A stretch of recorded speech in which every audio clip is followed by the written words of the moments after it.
मैं भारत को भारतीयता की मान्यता के आधार पर फिर से खड़ा करना चाहता हूं, उस काम में लगा हूं।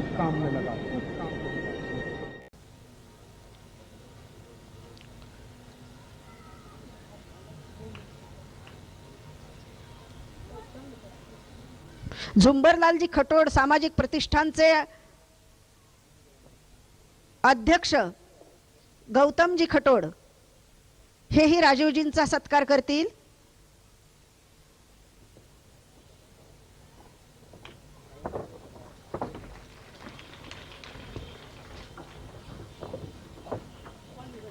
तसेच संजय माननीकर उदगीर दीक्षित साहेबांचे सहकारी यांचाही या मंचावर स्वागत करण्यात येत आहे। स्वागत करतायत प्रतिष्ठानचे अध्यक्ष गौतमजी खटोड।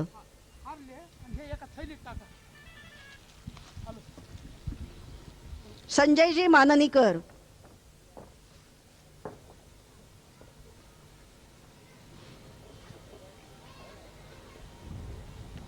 टाळ्यांच्या गजरात आपण माननीकरांचं स्वागत करूया।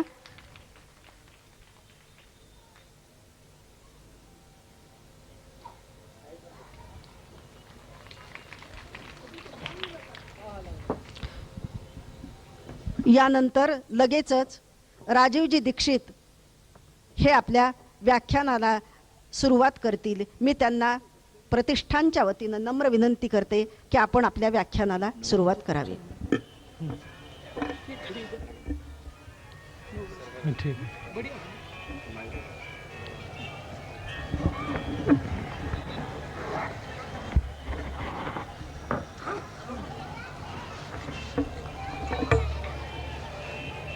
भैया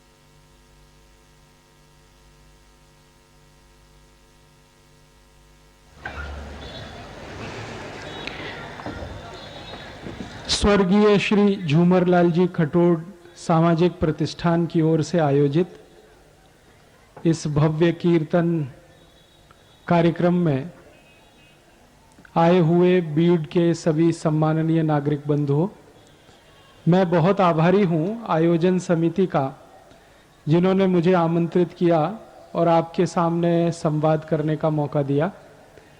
मैं आप सभी बीड के नागरिक बंधुओं से इस बात के लिए क्षमा चाहता हूं कि बहुत अच्छे से मराठी भाषा नहीं बोल पाता, इसलिए हिंदी में बात करता हूं। मेरी हिंदी बहुत सरल आसान होगी, आपको समझ में आएगी। मैं मराठी भाषा पढ़ता हूं, मराठी भाषा आप बोलें तो पूरा समझता हूं, बोलने का अभ्यास थोड़ा कम है, इसलिए हिंदी में बात करता हूं। मैं जिस विषय पर आपसे बात करना चाहता हूं वो स्वदेशी से संबंधित चिकित्सा का विषय है। हमारे अपने जीवन में विभिन्न तरह की जो बीमारियां आती हैं, जो रोग आते हैं, इन रोगों को ठीक करने के लिए हमारे स्वयं पाक घर में बहुत सारी औषधियां हैं जो संपूर्ण स्वदेशी हैं, निरापद हैं, उनका कोई साइड इफेक्ट्स नहीं है और बहुत सस्ती हैं। ऐसी कुछ स्वदेशी औषधियों के बारे में मैं आपको माहिती देने के लिए आया हूं। आपके पास अगर कागज और पेन हो तो आप जरूर निकाल लें और ये माहिती को लिख लें, क्योंकि ये जीवन पर्यंत आपके काम आएगी। मैं जो माहिती देने जा रहा हूं आपको, वो भारत देश की आयुर्वेद चिकित्सा की जो पद्धत है, हजारों वर्ष पुरानी, उस आयुर्वेदिक चिकित्सा पद्धति के जो बड़े विशेषज्ञ रहे हैं, उनके द्वारा जो शोध की गई है, रिसर्च की गई है, अनुसंधान किया गया है, ऐसी माहिती मैं देने वाला हूं। हमारे भारत देश की जो आयुर्वेद चिकित्सा है, स्वदेशी चिकित्सा, हजारों वर्ष पुरानी है। इस चिकित्सा में हजारों साल से बहुत बड़े बड़े चिकित्सकों ने, विशेषज्ञों ने, तज्ञ लोगों ने काम किया है। ऐसे एक महान व्यक्ति हुए हैं जिनका नाम महर्षि बाघभट्ट, जो आज से लगभग 3500 वर्ष पहले हुए।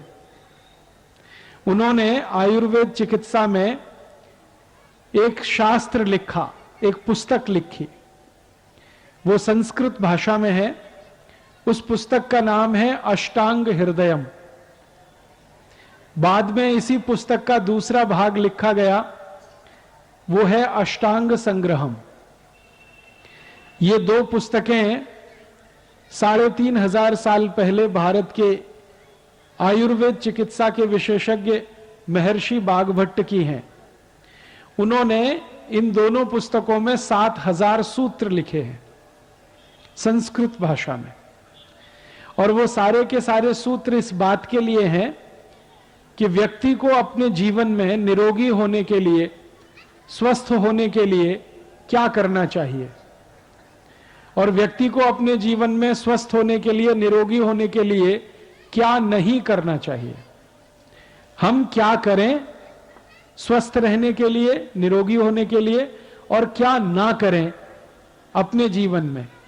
यही दो माहिती के आधार पर मैं आपसे बात करूंगा। इन दोनों पुस्तकों में 7000 सूत्र हैं।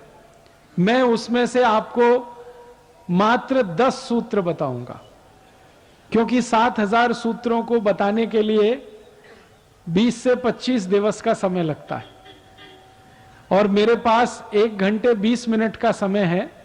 इसमें मैं लगभग 10 सूत्र आपको बताऊंगा।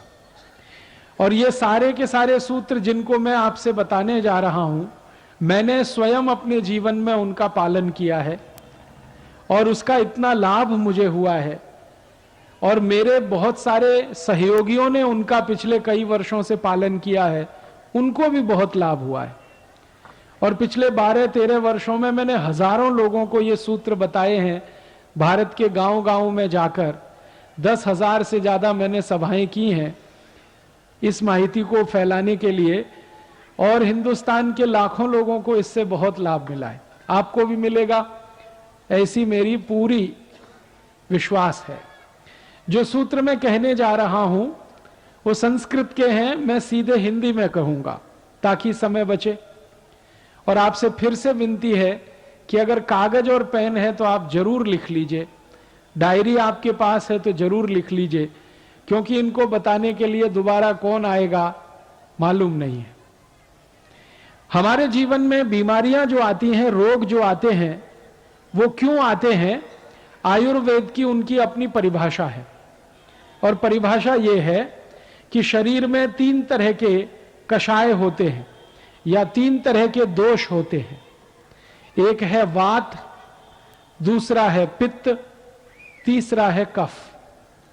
आयुर्वेद में यह कहा गया कि वात, पित्त, कफ अगर ये संतुलित रहें तो व्यक्ति जीवन भर निरोगी होता है। इसी के आगे कहा गया कि अगर वात, पित्त, कफ बिगड़ जाएं, असंतुलित हो जाएं, तो व्यक्ति जीवन भर रोगी रहता है। तो हमें हमारे जीवन में एक ही प्रयास करना चाहिए निरोगी होने के लिए, स्वस्थ होने के लिए, कि हम हमारे वात, पित्त, कफ तीनों को संतुलित रखें। अब वात, पित्त, कफ संतुलित कैसे रहते हैं हमारे शरीर में, इसी के लिए 10 सूत्र हैं। उसमें से सबसे पहला सूत्र है, जीवन भर आपको स्वस्थ रहना है, निरोगी रहना है, वात, पित्त, कफ को संतुलित रखना है, तो सबसे पहला सूत्र है, भोजन के बाद, खाना खाने के बाद, जेवण नंतर पानी नहीं पीना। यह पहला सूत्र है। भोजन के बाद, खाना खाने के बाद पानी नहीं पीना। जीवन पर्यंत अगर आप निरोगी रहना चाहते हैं तो उसके लिए यह सूत्र है। अब आप कहेंगे ये तो बिल्कुल उल्टी बात है, हम तो सब खाना खाने के बाद, भोजन के बाद पानी ही पीते हैं, लोटे पर लोटा पीते हैं। कई लोग तो भोजन से जास्ती पानी पीते। और आयुर्वेद का सूत्र कहता है जेवण नंतर पानी नहीं पीने का है। क्या कारण है इसका, क्यों नहीं पीने का है? आपको जो मैं समझाना चाहता हूं वो ये कि आपका ये जो पूरा शरीर है, इस शरीर का सबसे महत्वपूर्ण भाग है आपका पोट। अंग्रेजी में हम सब लोग इसे स्टमक कहते हैं। इसके दो हिस्से हैं, एक स्टमक है, दूसरा एब्डोमेन है। ये पूरा पोट आपके जिंदगी का सबसे महत्वपूर्ण अंग है, शरीर का भी सबसे महत्वपूर्ण अंग है। क्यों? आप जो कुछ भी भोजन करते हैं वो सब कुछ पोट में जाता है। फिर ये भोजन का पाचन होता है, उस पाचन में से रस बनता है, रस में से मांस, मज्जा, रक्त, वीर्य, मल, मूत्र, अस्थि और मेद बनता है। मल और मूत्र शरीर के काम का नहीं है, तो शरीर उसको नित्य दिन छोड़ देता है। लेकिन मांस, मज्जा, रक्त, वीर्य आदि आदि जो चीजें बनती हैं वो बहुत काम की हैं, शरीर उनको धारण कर लेता है। तो हम जो भी खाते हैं, जो भी जीवन है, वो हमारे शरीर की ऊर्जा का सबसे महत्वपूर्ण अंग है। आयुर्वेद ये कहता है कि आपने जो कुछ भी खाया, इसका पाचन होना, इसका हजम होना, इसका डाइजेशन होना बहुत जरूरी है। अब डाइजेशन के लिए, पाचन के लिए क्या होता है कि आप जो भी खाना खाते हैं वो पोट में एक छोटे से स्थान में इकट्ठा होता है, एकत्रित होता है। उस स्थान को कहते हैं जठर। यह जठर शब्द संस्कृत का है, मराठी में भी है, हिंदी में भी है। यह जठर कहां होता है? हमारे पोट का जो केंद्र है, जिसको नाभि कहते हैं, उसके ठीक दावे बाजू में, लेफ्ट साइड में, वहां पर यह जठर होता है। सारा भोजन इसी जठर में आता है। फिर जब भोजन वहां आ जाता है तो तुरंत उसमें अग्नि प्रदीप्त होती है, आग जलती है। और ये अग्नि ऐसी ही होती है जैसे हमारे स्वयंपाक घर में रसोई गैस जो है, एलपीजी गैस जिसको आप कहते हैं, उसमें अग्नि जलती है, वैसे ही आपके जठर में भी अग्नि जलती है। अब क्या हुआ कि आपने भोजन किया, सारा भोजन पोट में, जठर में इकट्ठा हुआ, अग्नि जलना शुरू हुआ, अग्नि ने भोजन का पाचन शुरू किया। उसी समय आपने गटागट पानी पी लिया। अब क्या होगा? अग्नि और पानी का मेल नहीं है, अग्नि और पानी की दोस्ती नहीं है, अग्नि और पानी की दुश्मनी है। अगर आपने खाना खाने के बाद तुरंत पानी पी लिया तो जो पोट में अग्नि जल रही थी खाने को पाचन करने के लिए, वो बुझ जाएगी, बंद हो जाएगी। और अग्नि अगर बुझ गई और बंद हो गई तो खाने के पाचन की क्रिया समाप्त हो जाएगी, रुक जाएगी।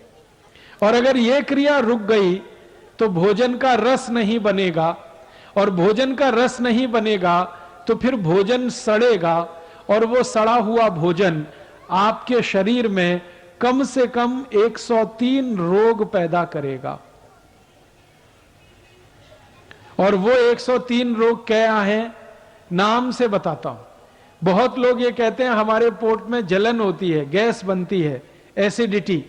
जान लीजिए कि जिनको भोजन पचता नहीं है, हजम नहीं होता है, उन्हीं को एसिडिटी होती है भोजन के सड़ने पर। ऐसे ही एक रोग है हाइपर एसिडिटी, एसिडिटी से भी आगे का। फिर अल्सर है, फिर पेप्टिक अल्सर है, और इसी क्रम में आगे आगे बढ़ते जाएं तो आखिरी रोग है वो कैंसर है। कैंसर के बाद कुछ नहीं होता, क्योंकि उसके बाद मृत्यु ही होती है। अब आप जरा सोचिए, आपने भोजन किया और भोजन के तुरंत बाद पानी पी लिया और वो भोजन सड़ गया, उसके पचने की क्रिया नहीं हुई, रस नहीं बना, सड़ गया, गैस बनना शुरू हुआ, वहां से बीमारियां शुरू होंगी और कैंसर तक चली जाएंगी। फिर आप अपने जीवन के अंतिम दिन में अफसोस करेंगे कि आपने कोई बड़ी भारी भूल की। और वो भूल क्या है? भोजन के बाद आपने तुरंत पानी पिया, वही भूल है। इसलिए आप आज से अपने जीवन में इस नियम का वो संकल्प के रूप में ले लीजिए, खाना खाने के बाद पानी नहीं पीना, क्योंकि अग्नि जल रही है, वो खाने को पचाने के लिए बहुत जरूरी है। अब आप ये पूछ सकते हैं मुझसे कि अच्छा ठीक है, बात समझ में आ गई, खाना खाने के बाद पानी नहीं पीना। फिर आप पूछेंगे कभी पीना, कितनी देर बाद पीना? तो उसका उत्तर यह है कि आपके पोट में खाने के पचने की जो क्रिया है उसके 3 चरण होते हैं। पहला चरण, पहला स्टेज है, जो कुछ भी आपने खाया, सॉलिड और लिक्विड, ठोस और द्रव, ये एक दूसरे में मिलता है। यह क्रिया लगभग 1 से 1.5 घंटे तक चलती है। फिर उसके बाद क्या होता है, जो कुछ एक दूसरे में मिल गया वो खिचड़ी जैसा बन जाता है और उसमें से रस बनना शुरू होता है। जब किसी चीज में रस बनना शुरू होता है तभी पानी की जरूरत पड़ती है। माने खाना खाने के 1 से 1.5 घंटे के बाद पानी पिए। 1 तास नंतर पानी पीने का है। आप बोलेंगे बात तो समझ में आ गई, 1 तास नंतर पानी पीने का है, तो 1 तास तक और कुछ पी सकते हैं क्या? पानी तो 1 तास नंतर पीने का, ठीक है, समझ में आया। और कुछ पी सकते हैं क्या? तो आयुर्वेद में माहिती दी गई है कि जेवण नंतर तत्काल अगर पीना चाहते हैं तो ताक पिए, तुरंत। भोजन के तुरंत बाद अगर पीना चाहते हैं तो ताक पिए। भोजन के तुरंत बाद अगर पीना चाहते हैं तो दूध पिए। भोजन के तुरंत बाद अगर पीना चाहते हैं तो जूस पिए, फलों के रस पिए। भोजन के तुरंत बाद पानी नहीं पिए, जूस पिए, ताक पिए, दूध पिए, पानी नहीं पिए। अब आप फिर पूछेंगे ये क्या चक्कर है, पानी तो नहीं पिए, ताक पी सकते हैं, ताक में भी तो पानी ही है। पानी नहीं पी सकते लेकिन जूस पी सकते हैं, जूस में तो पानी ही पानी है। पानी नहीं पी सकते लेकिन दूध पी सकते हैं, दूध में आप जानते हैं 90% से जास्ती पानी है। तो ये क्या चक्कर है? आयुर्वेद का एक ज्ञान कहता है जीवन नंतर पानी नहीं पीने का, और आयुर्वेद का ही ज्ञान कहता है जीवन नंतर ताक पीने की, दूध पीने का, जूस पीने का, पानी नहीं पीने का। जबकि जूस में भी पानी है, ताक में भी पानी है, दूध में तो पानी ही पानी है। ये कुछ चक्कर है, ये जरा समझना है ये चक्कर क्या है। मैं आपको जो जानकारी देना चाहता हूं वो ये कि ये जो पानी होता है ना, ये अगर अकेला है, किसी चीज में मिलाया नहीं है इसको, तो ये पानी के अपने गुण उसमें धारण किए हुए रहता है। पानी के कुछ गुण हैं, जैसे पानी रंगहीन है, पानी गंधहीन है, पानी स्वादहीन है, पानी शीतल है, पानी शामक है। ऐसे पानी के बहुत सारे गुण हैं। लेकिन ये सारे गुण पानी के तभी तक रहते हैं जब तक पानी अकेला होता है। जैसे ही पानी को किसी वस्तु में मिला दिया जाता है, पानी के सारे गुण खत्म हो जाते हैं। जिस वस्तु में पानी मिल गया उसी के सारे गुण उसमें आ जाते हैं। आपने हिंदी फिल्म का एक गाना सुना, पानी रे पानी तेरा रंग कैसा? फिर उसी गाने में कहा गया जिसमें मिलाओ उस जैसा। माने पानी का गुण है कि जिसमें मिला दिया वैसे ही हो जाएगा। अब ताक में पानी है तो वो पानी नहीं है, वो दही है, क्योंकि ताक बनाई है दही में पानी मिलाकर, तो दही के सारे गुण पानी में आ जाएंगे। इसी तरह से दूध है, दूध में पानी मिला दिया है तो सारे गुण पानी में दूध के आ जाएंगे। इसी तरह जूस में अगर पानी मिल गया है तो फल के सारे गुण पानी में आ जाएंगे। इसलिए जूस पीने का, ताक पीने का, दूध पीने का नियम बताया गया, पानी नहीं पीना है। बात समझ में आ गई? आप कर सकते हैं, आज से ही इसको अपने जीवन में शुरू करिए। अभी इसमें एक और प्रश्न आप पूछेंगे। प्रश्न ये आएगा कि अच्छा ठीक है, जेवण नंतर तत्काल ताक पीने का, जेवण नंतर तत्काल दूध पीने का, जूस पीने का, पानी 1 तास नंतर पीने का। तो आप पूछेंगे जेवण पूर्व, नंतर तो समझ में आ गया, पूर्व जेवण पूर्व पानी पी सकते हैं क्या? तो आयुर्वेद में उसके लिए कहा गया हां पी सकते हैं, जेवण पूर्व भरपूर पानी पी सकते हैं, लेकिन उसका समय निर्धारित है। जेवण पूर्व लगभग 48 मिनट पहले भरपेट पानी पी सकते हैं। अगर आपको 10 बजे जेवण करने का है, खाना खाने का है, 9:12 तक भरपेट पानी पी सकते हैं। 11 बजे भोजन करने का है, 10:12 तक भरपेट पानी पी सकते हैं। 48 से 50 मिनट पहले आप कितना भी पानी पी सकते हैं। आप बोलेंगे ये क्या कारण है? कारण ऐसा है कि जब आप पानी पीना शुरू करते हैं तो पानी आपके मुंह में होता हुआ, गले से उतरता हुआ, शरीर के अनेक अनेक अंगों में घूमता हुआ अंत में मूत्र पिंड में जाकर आता है। तो मुंह से पानी पीना शुरू करें और उसको मूत्र पिंड तक पहुंचने में, जगह जगह से घूमकर आने में 48 मिनट ही लगते हैं। इसलिए कहा गया जेवण पूर्व अगर पानी पीना है तो 48 मिनट पर पिए, जेवण नंतर पीना है 1 तास कम से कम, जास्ती से जास्ती 1.5 तास। अब आप आखिरी एक प्रश्न पूछेंगे, जेवण के मध्य में पानी पिए कि नहीं पिए? तो उसका भी उत्तर है, अगर आप भोजन कर रहे हैं और भोजन करने में 2 अन्न खा रहे हैं, 2 अन्न खा रहे हैं से मतलब ज्वारी की भाखरी खा रहे हैं और भात खा रहे हैं, ये 2 अन्न है। गेहूं का रोटी खा रहे हैं, चपाती खा रहे हैं और भात खा रहे हैं, ये 2 अन्न है। मक्की या बाजरी की रोटी खा रहे हैं, भात खा रहे हैं, ये 2 अन्न है। तो आयुर्वेद में कहा गया कि 2 अन्न का भोजन अगर आप करते हैं तो एक अन्न खाने के बाद दूसरा खाने के पहले जरूर पानी पिए, लेकिन थोड़ा सा पिए, 3-4 घूंट पिए, इससे जास्ती नहीं। अभी एक सूत्र पूरा हो गया, आपके समझ में आ गया? अगर किसी को नहीं आया हो तो हाथ उठा दे, मैं फिर समझाऊंगा, क्योंकि ये एक सूत्र अगर आपने समझ लिया, जीवन पर्यंत आपका वात, पित्त और कफ तीनों संतुलित हो जाएंगे और आपको कभी रोग ही नहीं आएगा, बीमार ही नहीं पड़ेंगे, हमेशा स्वस्थ रहेंगे। आप बोलेंगे इसका कुछ प्रमाण दो, तो मैं आपको प्रमाण देना चाहता हूं। आप मनुष्य को थोड़ी देर के लिए भूल जाइए, मनुष्य जाति को थोड़ी देर के लिए भूल जाइए, हमारे जो पशु पक्षी हैं उनको देखिए।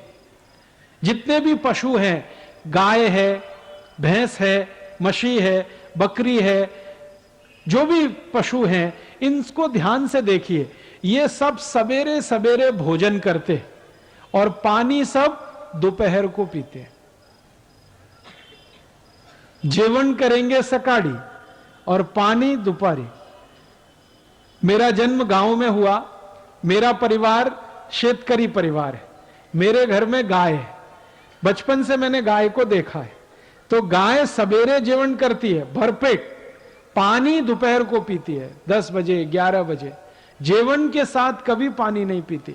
मैंने बहुत बार गाय के सामने क्या किया, वो जो खाना खाती है, भोजन करती है, उसके सामने पानी रख दिया, वो देखती भी नहीं है उस पानी को। पहले भरपेट खाना खाती है, फिर आराम से बैठ जाती है, फिर जुगाली करती है, फिर 2-3 तास नंतर पानी पीती है।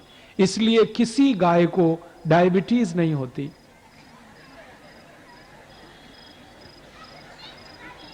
कोई भी मछली को कैंसर नहीं होता, अर्थराइटिस नहीं होता। पक्षियों को भी आप देखिए, पक्षी होते हैं ना, सभी पक्षी सुबह सुबह खाना खाते हैं, दाना चुगने के लिए आते हैं और पानी दोपहर को ही पीते हैं सबके सब। मैंने आज तक किसी पक्षी को ओवरवेट नहीं देखा, लट्ठपना किसी पक्षी में नहीं है, सब एकदम स्लिम और ट्रिम है, क्योंकि वो आयुर्वेद के नियम का पालन करते हैं।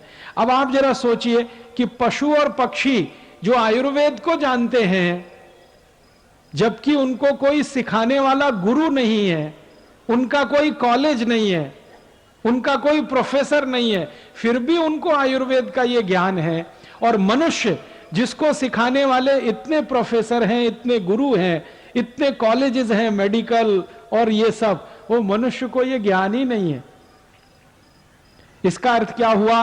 पशु पक्षी मनुष्य से जास्ती ज्ञानी है। तो मेरी आपसे विनती है कि आज के बाद आप किसी पशु पक्षी को गाली नहीं देना, क्योंकि वो आपसे जास्ती ज्ञानी है। कई बार हम गाली देते हैं ना, तू जानवर है। गाली ऐसे देना चाहिए, तू आदमी है, मनुष्य है, कुछ समझता नहीं है, कुछ अक्ल नहीं है। हमसे जास्ती अक्ल पशु पक्षियों को है। तो इस अक्ल का अपने जीवन में उपयोग करें। अक्ल क्या है? जेवण नंतर पानी नहीं पीने का, 1 तास नंतर या 1.5 तास नंतर पीने का। तत्काल कुछ पीने का है तो ताक या दूध या जूस। अब ये पूछ सकते हैं आप, ताक कभी पीने का, दूध कभी पीने का? ताक हमेशा दोपहर को पीना, दूध हमेशा रात्रि को पीना, और जूस हमेशा सकाळी। सकाळी जेवण नंतर ज्यूस पीने का, दुपारी जेवण नंतर ताक पीने की, रात्रि जेवण नंतर दूध पीने का। आप बोलेंगे ये क्या चक्कर है? सकाळी जूस, दोपहरी ताक और रात्रि को दूध। बात ऐसी है, हम जो भी कुछ पीते और खाते हैं, हमारे पोट में उसको हजम करने के लिए, पाचन करने के लिए कुछ रस की जरूरत पड़ती है, जिसको अंग्रेजी भाषा में एंजाइम्स कहते हैं। वो रस हमारे पोट में समय समय पर उत्पन्न होते हैं। ताक को पचाने के लिए, दही को पचाने के लिए जो रस चाहिए, वो दोपहर को ही पोट में आता है ज्यादा। दूध को पचाने के लिए जो पाचक रस की जरूरत है, वो सूर्यास्त के बाद ही पोट में पैदा होता है ज्यादा। और जूस को पचाने के लिए जिस पाचक रस की जरूरत है, वो सकाळी सबसे जास्ती होता है। इसलिए नियम बना दिया गया, सकाळी जेवण नंतर जूस, दुपारी जेवण नंतर ताक, रात्रि जेवण नंतर दूध। समझ गए? अब आप ये, बहुत सारी आई और ताई यहां जो बैठी है वो ये कहेगी, हम तो हमारे बच्चों को सुबह सुबह दूध पिला के स्कूल भेजते हैं। आयुर्वेद कहता है कि सुबह का समय दूध पीने के लिए अच्छा नहीं है। सबसे अच्छा समय दूध पीने का है वो शाम को है। तो आप क्या पिलाएं सुबह सुबह बच्चों को? जूस पिलाइए, संतरे का रस पिलाइए, मौसमी का पिलाइए, द्राक्षी का पिलाइए, टमाटर का पिलाइए, गाजर का पिलाइए। कुछ नहीं है तो नींबू की शिकंजी ही पिला दीजिए, सबसे सस्ता। और जितने दिन ऊस खाने को मिलता है, जितने दिन, 3 महीने 4 महीने, तो सकाळी ऊस का रस जरूर पीने का, नाश्ता नंतर, जेवण नंतर।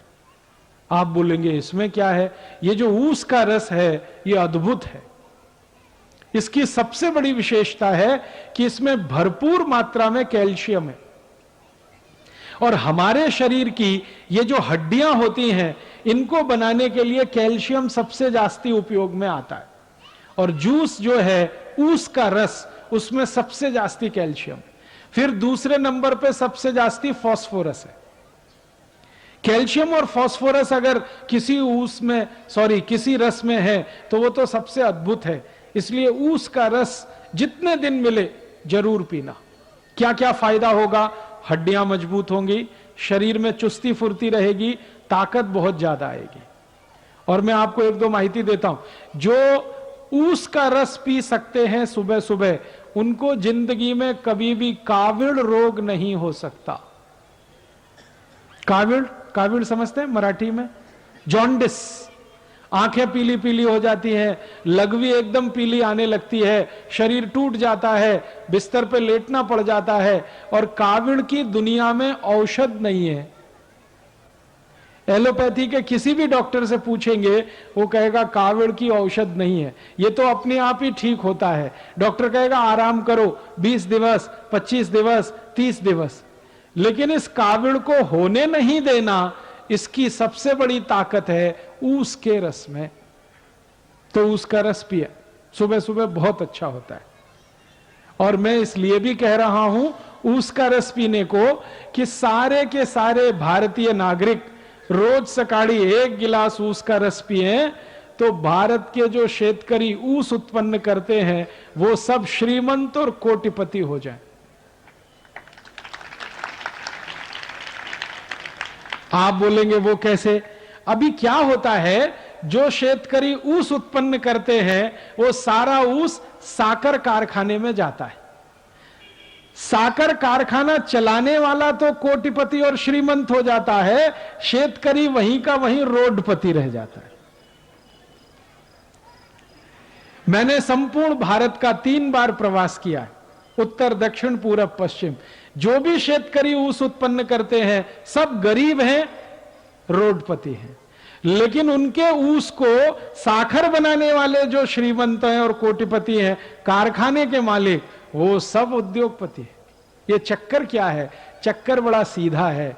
ऊस का भाव बहुत कम है, साखर का भाव बहुत जास्ती है।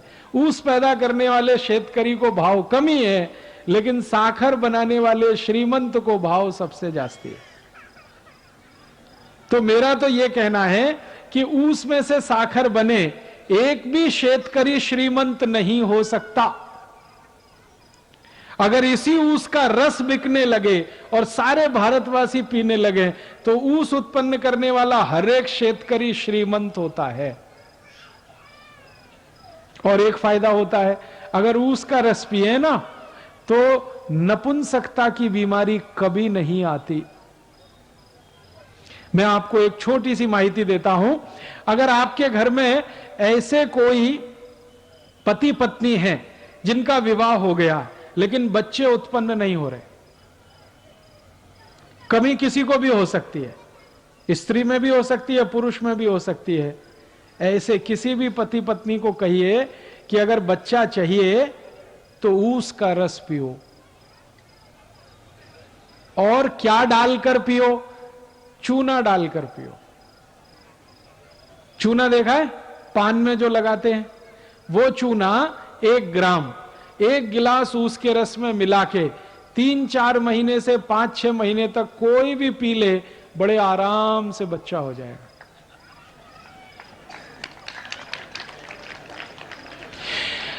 और ऐसी स्थिति में तो सबसे जल्दी बच्चा होगा जब पुरुष के वीर्य में शुक्राणुओं की कमी है और इस कारण से बच्चा नहीं हो रहा है। उनके लिए तो ये अचूक औषध है, ऊस का रस और थोड़ा सा चूना। ये ऊस का रस और चूना दुनिया की सबसे अद्भुत औषध है। आप इसको पी सकते हैं। गुर्गे दुखने का अगर रोग है ना तो भी इसको पी लीजिए, गुर्गा दुखना कम कर देगा। कांधा दुखता है, कमर दुखती है, संधिवात हो गया है, ऊस के रस में चूना मिला के पीजिए, बहुत अद्भुत परिणाम। बार बार काविड़ होता है, ऊस के रस में चूना मिला के पीजिए, और अच्छे परिणाम। नपुंसकता है, शारीरिक कमजोरी है, उसमें भी ये काम करता है। तो मेरा कहना है आयुर्वेद का नियम, सकाळी जेवण नंतर जूस पीने का, तो ऊस का रस सबसे अच्छा। दूसरे नंबर पर संतरे का रस, मौसमी का रस, द्राक्षी का रस, टमाटर का रस, गाजर का रस। और ये जितने भी रस आप पिएंगे सबका पैसा शेतकरी समाज को ही मिलेगा। और शेतकरी समाज को पैसा मिलेगा, शेतकरी समाज श्रीमंत होगा। मेरी आपको एक छोटी सी विनंती है, कुछ और रस आते हैं हमारे देश में बोतल में बंद, वो कभी नहीं पीना, वो सब खतरनाक है। जैसे बोतल बंद, बाटली में बंद एक रस आता है पेप्सी कोला, एक है Coca Cola, Thums Up, Limca, Citra, Mirinda, mango Frooti, ये सब बाटली में बंद आते हैं ना, और पैकेट में भी बंद आते हैं। ये खराब है, इनको नहीं पीना, क्योंकि इनमें दम नहीं है। आप बोलेंगे क्या दम नहीं है? इनमें है क्या? मैं विज्ञान का विद्यार्थी रहा हूं और विज्ञान के विद्यार्थियों के ऐसे 14 तरह के केमिकल मिलाए जाते हैं और ये सब जहर हैं, सभी विष हैं। ये पेप्सी और कोका कोला में तो एक केमिकल मिलाया जाता है, उसका नाम है फास्फोरिक एसिड। ये फास्फोरिक एसिड से आप जानते हैं क्या बनता है? संडा साफ करने वाला हार्पिक। आपने टीवी जाहिरात देखा, हार्पिक, वो संडास पात्र पे डालो, 2 मिनट में फ्लश करो, झकाझक सफेद कर देता है। वो कैसे कर देता है? उसमें एसिड मिलाया हुआ है जिसको तेजाब कहते हैं, और उसका नाम है फास्फोरिक एसिड। वही एसिड पेप्सी, कोका कोला में भी मिलाया जाता है। तो एक बार मैंने सोचा कि हार्पिक से अगर संडास साफ हो सकता है तो पेप्सी से भी होना चाहिए, क्योंकि दोनों में एसिड है। तो मैंने मेरे घर में करके देखा। मैंने मेरे घर में क्या किया, 1 महीने तक संडास साफ नहीं किया, खूब गंदा हो गया, एकदम पीला पीला कचरा जमा हो गया उसमें। फिर मैं पेप्सी और कोका कोला की बाटली लेके आया और संडास पात्र पे गिराया, और 2 मिनट के बाद पानी से फ्लश किया। संडास पात्र झक्काझक सफेद, एकदम व्हाइट एंड व्हाइट, एकदम नीट एंड क्लीन। वो दिन से मैंने एक जाहिरात शुरू किया है, ठंडा मतलब टॉयलेट क्लीनर। ठंडा मतलब कोका कोला नहीं है, ठंडा मतलब टॉयलेट क्लीनर। अब मुझे बड़ा दुख होता है कि पढ़े लिखे श्रीमंत लोग ये टॉयलेट क्लीनर गटागट पीते रहते हैं। जास्ती एजुकेटेड जास्ती पीते रहते हैं। Engineer, doctor, chartered accountant, manager, professor सब संडास साफ करने वाला पानी पी रहे। किसी के लग्न प्रसंग में जाते हैं ना तो फोकट में मिलता है, तो 2-2, 3-3 बाटली गटकते। और पीने वाले घर में अकेले नहीं पीते, कोई मेहमान आ गया उसको भी पिलाते। एक तरफ कहते हैं अतिथि देवता होता है, देवताओं को ही संडास साफ करने का पानी पिलाते रहते। और कुछ अतिथि अपने घर में ऐसे आते हैं जो कहते हैं ठंडा लाओ, माने हमको संडास साफ करने का पानी पिलाओ। मेरी आपको हाथ जोड़कर विनती है, ये Pepsi, Coke, Thums Up, Limca, Citra नहीं पीना, क्योंकि इसमें एसिड है। वो एसिड पेट को जलाता है, एसिडिटी पैदा करता है। और सबसे तकलीफ की बात पता है क्या है? कि आप बाटली खरीदते हैं, वो 10-12 रुपए की आती है, कारखाने में सिर्फ 70 पैसे की बनती है, वो 12 रुपए में आप खरीदते हैं। और ये पेप्सी, कोका कोला की बाटली विदेशी कंपनी की है, अमेरिका की कंपनी की है, वो भारत की नहीं है। तो आप अगर 12 रुपए की बाटली खरीदें, 70 पैसा खर्चा होता है, 11 रुपए 30 पैसे मुनाफा होता है परदेशी कंपनी को। उसमें से वो 1 रुपए 1.5 रुपए टैक्स का देके, फिर दुकानदार को 1-8 रुपए देके, एक बाटली पर लगभग 8 से 8.5 रुपए कमा के अमेरिका ले जाते हैं। अगर एक बाटली पेप्सी कोला किसी ने पिया, 8 रुपए भारत देश का अमेरिका को दिया। 2 बाटली पिया, 16 रुपए दिया। 3 बाटली पिया, 24 रुपए दिया। दर वर्षी भारत में पेप्सी, कोका कोला की 700 कोटी बाटली बिकती है, और दर वर्षी भारत देश का 5,700 कोटी रुपए अमेरिका जाता है। 5,700 कोटी रुपए इतनी बड़ी रकम है कि अगर इससे सोना खरीद लिया जाए तो बीड़ जिले के एक गांव की सड़क सोने से बन सकती है। इतनी बड़ी रकम हम अमेरिका को देते हैं, क्या पीकर? संडास साफ करने वाला पानी, Pepsi Cola, Coca Cola, Thums Up, Limca, Citra. तो मेरी आपको विनती है, नहीं पीना ये पेप्सी कोक। मैंने मेरे जीवन में यह देखा है कि जो पढ़े लिखे एजुकेटेड है ना, वो ही पीते हैं पेप्सी, कोका कोला। जो अनएजुकेटेड है, कभी पढ़ने के लिए नहीं गए, वो उसका ही रस पीते। इसका मतलब क्या है? अनएजुकेटेड है, इंटेलिजेंट है, और एजुकेटेड है, मोस्ट इडियट है। संडास साफ करने का पानी पी रहे हैं, दूसरों को भी पिला रहे हैं, देश का पैसा विदेश में भेज रहे हैं, और शेतकरी समाज को गरीब बना रहे हैं। तो आयुर्वेद का नियम जो मैंने बता दिया उसको ध्यान रखना है।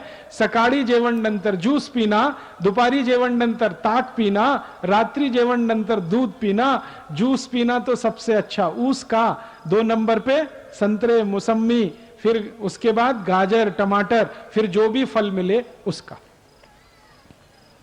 अभी दूसरा नियम, आयुर्वेद का दूसरा नियम, अष्टांग हृदयम का दूसरा नियम, पानी कैसे पीना। पहला नियम हो गया जेवण नंतर 1 तास के बाद पानी पीना।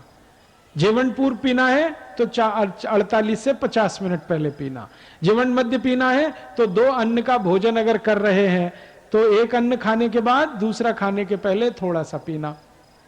जेवण नंतर तत्काल कुछ पीना है तो दोपहरी ताक पीना है, सकाळी जूस पीना है, रात्रि को दूध पीना। अब दूसरा नियम मैं बताने जा रहा हूं वो ये कि पानी कैसे पीना। तो आयुर्वेद में कहा गया है पानी को घूट घूट भर के पीना, सिप सिप करके पीना। जैसे चाय पीते हैं ऐसे पानी पीना, जैसे कॉफी पीते हैं ऐसे पानी पीना। 1 घूट लिया, फिर दूसरा लिया, फिर तीसरा लिया, ऐसे करके पीना। आप बोलेंगे क्यों? कारण बताओ। कारण उसका यह है कि हमारा जो मुंह है इसमें सतत एक पदार्थ बनता है जिसको लार कहते हैं। अंग्रेजी में हम उसे स्लाइवा कहते हैं, सेलिवा कहते हैं, मराठी और हिंदी में लार कहते हैं। ये जो लार पदार्थ है ये आपके शरीर का बहुत महत्वपूर्ण पदार्थ है। क्या करता है ये पदार्थ पोट में अंदर जाता है तभी भोजन का पाचन शुरू होता है। इसका अंदर जाना बहुत जरूरी है और ये अंदर जाने के लिए सबसे आसान है पानी के साथ ये जाएगा। और ये लार जो है ना सतत बनता है, हर सेकंड बनता है। आप सो जाते हैं फिर भी ये बनता रहता है। तो आप अगर पानी घूट घूट पिएंगे, थोड़ा थोड़ा करके पिएंगे तो बार बार लार पानी के साथ मिलके अंदर जाएगा। और ये लार जो है क्षारपण होता है, क्षारीय होता है, एल्कलाइन होता है। और हमारे पोट में जो है ना अम्ल बनता है, एसिड बनता है। तो आयुर्वेद शास्त्र कहता है कि पोट में एसिड बनता है, मुंह में क्षार बनता है। क्षार और अम्ल को मिलाते रहो तो दोनों एक दूसरे को निष्प्रभावी करते हैं, न्यूट्रल करते हैं। और जिनके पोट में क्षार और अम्ल दोनों मिले, लार और अम्ल मिले, वो जिंदगी में बीमार पड़ ही नहीं सकते। तो बार बार लार पोट में जाए इसके लिए पानी घूट घूट पीना। पानी पीने का तो सबसे अच्छा तरीका है थोड़ा पानी लेना, मुंह में भरना, ऐसे ऐसे करके फिर पीना, सब लार मिलके अंदर जाए, बहुत फायदा होगा। ऐसे पानी पीना थोड़ा थोड़ा करके। अभी हम गटागट पानी पीते हैं, लोटे पे लोटा, एक ऐसे ऐसे पूरा उतार, बहुत गलत तरीका है वो। अब फिर मैं आपको एक प्रमाण देना चाहता हूं। सभी पक्षी और पशुओं को देखिए वो पानी कैसे पीते हैं। किसी पक्षी को देखिए एक थेम पानी का उठाएगा, फिर ऐसे ऐसे मुंह करेगा, फिर पिएगी। सभी पक्षी ऐसे एक एक थेम पानी पीते। कुत्ते को देखिए पानी कैसे पीता, चाट चाट के। शेर है, चीता है, कुत्ता है, ये बिल्ली है, सब पानी को चाट के पीते हैं। क्यों? आयुर्वेद का नियम उनको माहिती है। हाँ, जबकि वो कॉलेज में नहीं पढ़ते, स्कूल नहीं जाते, कोई उनका मेडिकल प्रोफेसर नहीं है, फिर भी माहिती है। कहां से आया? प्रकृति का ज्ञान उनको मिला है। इसलिए मैं बार बार कहता हूं पशु पक्षी जानवर मनुष्य से ज्यादा होशियार हैं। मनुष्य अपने पे घमंड ना करे कि मुझे बहुत ज्ञान है। आपसे जास्ती ज्ञान पशु पक्षी को है, उनसे सीखने की जरूरत है। तो आप भी पानी को थोड़ा थोड़ा पीने की आदत डालें। जैसे चाय पीते हैं वैसे पानी पीने की आदत। आप बोलेंगे इसका फायदा क्या होगा? सबसे पहला फायदा बताता हूं। जिनको यहां पैर की एड़ी में दर्द होता है, घूट घूट पानी पीना शुरू करेंगे, ये दर्द धीरे धीरे खत्म हो जाएगा। जिनके शरीर में लठपना आ गया, मोटापा आ गया, घूट घूट पानी पिएंगे, लठपना अपने आप कम होता जाएगा, औषध लेने की जरूरत ही नहीं है। जिनको एसिडिटी है, हाइपर एसिडिटी है, पोट में जलन होती है, गैस बनती है, घूट घूट पानी पिएंगे, गैस बनना बंद हो जाएगी, एसिडिटी खत्म हो जाएगी। बहुत लाभ है इसके। आप इसको आज से ही शुरू कर देना, पानी घूट घूट पीना। ये 2 नियम हो गए। अभी तीसरा नियम है सकाळी झोप नंतर तत्काल पानी पीना। सुबह सुबह जब आप सोकर उठते हैं ना, सबसे पहले पानी पीना, मुंह नहीं धोना, दांत साफ नहीं करना, पहले पानी पीना। आप बोलेंगे क्यों? रात्रि को आप सो गए, मुंह में जितनी लार बनी, उठते ही पानी पी लेंगे तो सब अंदर जाएगी। और सुबह सुबह की ये जो लार होती है ना, ये बहुत कीमती है। इसकी कीमत पता है कितनी है? 5 मिलीग्राम सुबह के मुंह की लार 16,000 रुपए में बिकती है। 5 मिलीग्राम। ये जो लार है ना, इसका आजकल शैशे बिकता है। शैशे समझते हैं? वो शैम्पू का जैसे होता है, छोटा सा पैकेट। 5 मिलीग्राम लार का शैशे 16,000 रुपए का है। इतनी कीमत है। अब आप क्या करते हैं? इस कीमती लार को सुबह उठते ही थूकते हैं, ब्रश घिस घिस के, पेस्ट कर करके थूकते हैं। इतनी कीमती चीज 16,000 रुपए की जो 5 ग्राम आती है, उसको फोकट में थूक रहे हैं अपने वॉश बेसिन। ये थूकने के लिए नहीं है, ये अंदर ले जाने के लिए। और ये सुबह सुबह की लार है ना, मैंने इसके बहुत परीक्षण किए हैं। ये औषधि है, दवा है। किस किस रोग में दवा है? अगर किसी को आंखों के नीचे काला काला हो गया, जिसको डार्क सर्कल कहते हैं, सुबह मुंह की लार निकाल के आंखों के नीचे लगाना शुरू कर दो, 3-4 महीने में सब साफ हो जाएगा। अगर किसी को कील मुहासे बहुत निकलते हैं, सुबह की लार लगा के मालिश करना शुरू कर दो, 2-3 महीने में कील मुहासे ठीक हो जाते हैं। किसी के आंखों में चश्मा लगा हुआ है, सुबह के मुंह की लार आंखों में काजल की तरह से लगाना शुरू कर दो, चश्मा उतर जाता है। अगर शरीर में कहीं चोट लग गई है और वो ठीक नहीं हो रही है, सुबह की लार उस चोट पे लगा लो, चोट ठीक हो जाती है। आपने देखा जानवरों को, उनको जब चोट लगती है वो क्या करते हैं? जीभ से चाटते हैं, है ना, और अपनी चोट ठीक कर लेते हैं। आप भी ये कर सकते हैं। अब ये लार में नुकसान कब होता है, हानि कब होती है? जब सुबह ही सुबह उठकर आप पेस्ट घिसते हैं, ब्रश करते हैं, तो उसके साथ सब थूकना पड़ता है, तो सत्यानाश तो आप अपना खुद कर रहे हैं। इतनी कीमती चीज को थूक रहे हैं पेस्ट के चक्कर में। तो ये पेस्ट करना बंद कर दो, तो लार थूकने की जरूरत नहीं पड़े। आप बोलेंगे क्या करें फिर? कड़ू लिंबाची काढ़ी करो। उसका क्या फायदा है? लिंबाची काढ़ी जैसे ही आप मुंह में लगाएंगे, लार जबरदस्त उत्पन्न होती है। करके देखो, मैं करता हूं।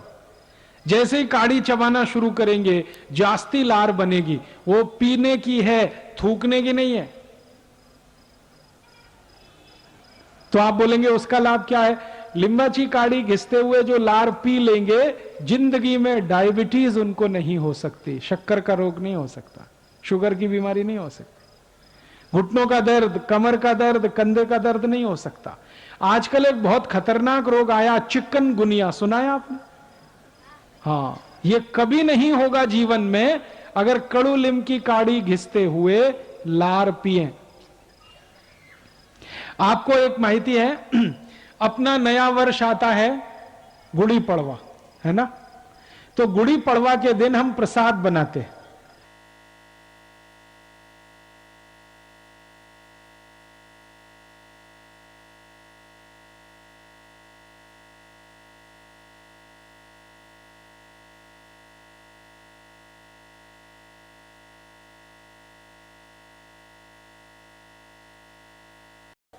तो उसमें कड़ू लीम का पान डालते हैं कि नहीं?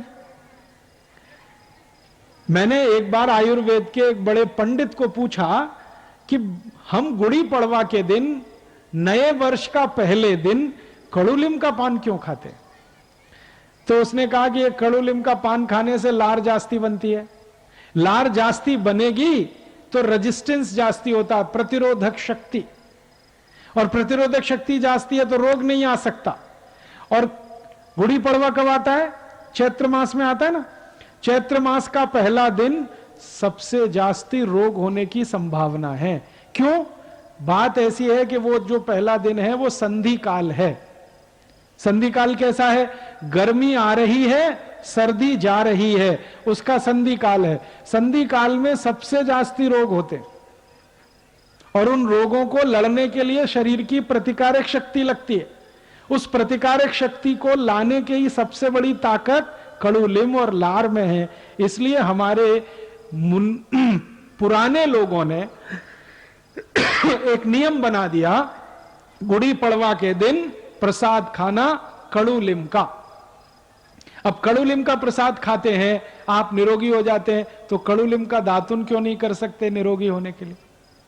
दांत भी मजबूत होंगे और पैसे भी बचेंगे। कड़ूलिम का दातन 50 पैसे का एक आता है, और मैं तो शहर में रहता हूं इसलिए, गांव में तो फोकट का ही आता है। कड़ूलिम का दातुन टैक्स फ्री है, कॉस्ट फ्री है, साइड इफेक्ट नहीं है, एक्सपायरी डेट बिल्कुल नहीं है, गांव गांव गली गली उपलब्ध है। मैंने एक दिन हिसाब निकाला, सब भारतवासी टूथपेस्ट घिसना बंद करें, कड़ूलिम का दातुन करें, तो टूथपेस्ट का जितना बिक्री है वो खत्म हो जाएगा और उतना ही बिक्री कड़ूलिम के दातुन का बढ़ जाएगा। इस बिक्री में 50 लाख बेरोजगार नागरिक गांव गांव में रोजगार पा सकते हैं कड़ूलिम का दातुन बेचकर। आप कभी मुंबई जाते हैं? मुंबई के सभी रेलवे स्टेशन पे दातुन मिलता है कि नहीं? 50 पैसे का एक, 1 रुपए का 2, 1 रुपए का 3। 5000 गरीब लोग मुंबई में रोजगार पाते हैं कड़ूलिम का दातुन बेचकर। और मुंबई जैसे भारत में 680 शहर हैं, सभी शहर में सब लोग कड़ूलिम का दातुन करें तो लाखों लोगों को रोजगार मिलता है। खर्चा भी कम होता है। खर्चा कम कैसे होता है? टूथपेस्ट हम खरीदते हैं, कॉलगेट, क्लोजअप, पेप्सोडेंट, सिबाका, फॉरेंस, 100 ग्राम आता है लगभग 30 रुपए का, तो 1 किलो हो गया 300 रुपए का। अब 300 रुपए का 1 किलो हम पेस्ट खरीदते हैं और 150 रुपए का 1 किलो गाय का तूप आता है।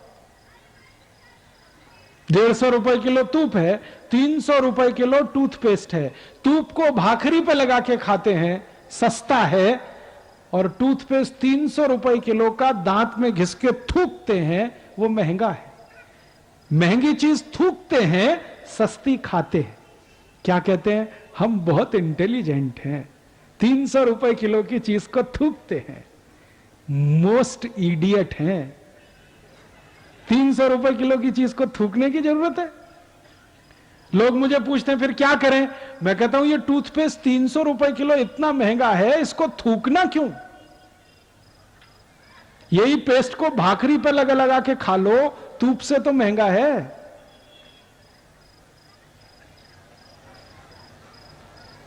और लोग टीवी का जाहिरात देख देख के कॉलगेट, क्लोजअप, पेप्सोडेंट खरीद खरीद के ला के दांत में घिसते हैं। इसका 2 नुकसान, एक तो पैसे की बर्बादी, दांत खराब, क्योंकि ब्रश से घिसेंगे तो मसूड़े सब खलास हो जाएंगे, दांत कमजोर हो जाएंगे।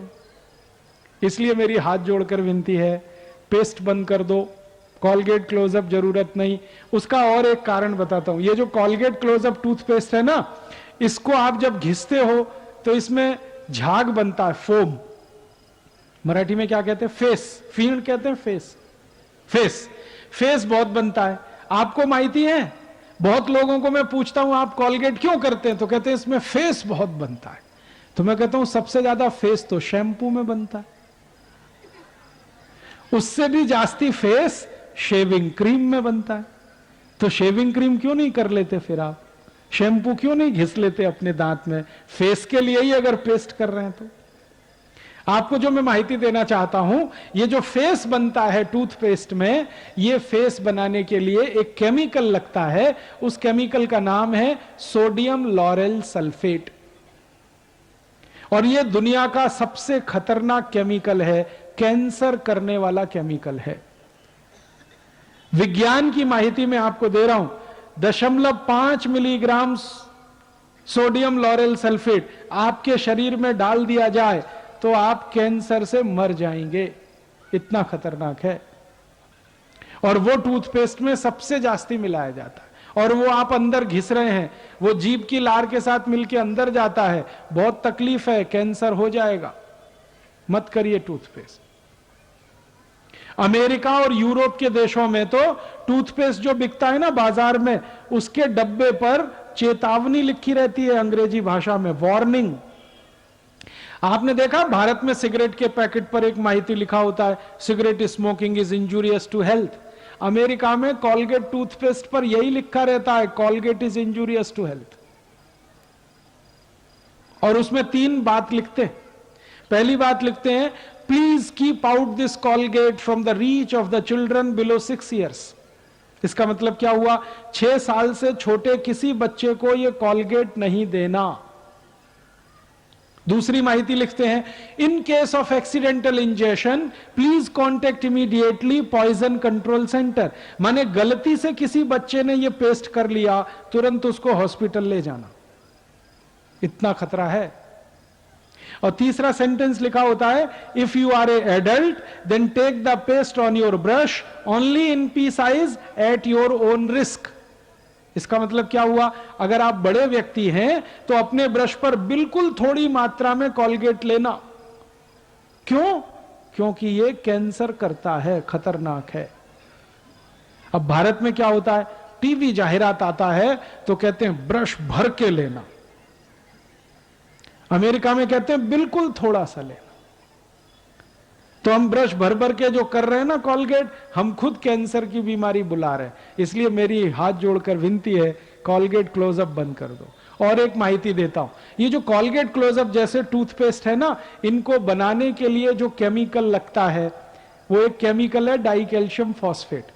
ये डाई कैल्शियम फॉस्फेट आता है मरे हुए जानवरों की हड्डियों में से। अब मरे हुए जानवरों की हड्डियों में से जो केमिकल आता है उससे टूथपेस्ट बनता है, और उसको सकाड़ी सकाड़ी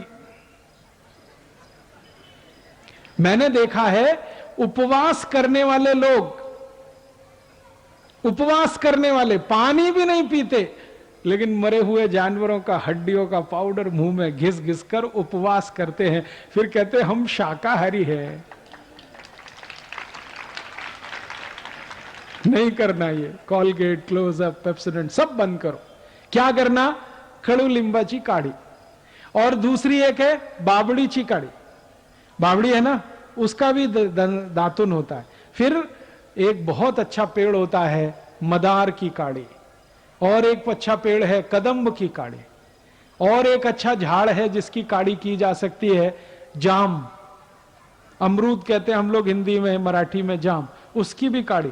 आम है ना, आम, आंबा की काढ़ी, वो भी दांत घिसने में काम आती है। 12 वृक्ष हैं भारत में जिनकी काढ़ी की जाती है। सबसे अच्छी कड़ूलिम की, दूसरे नंबर पर बाबड़ी की, तीसरे नंबर पर मदार की, कदम की, ऐसे 12 वृक्ष। और काढ़ी गांव गांव उपलब्ध है।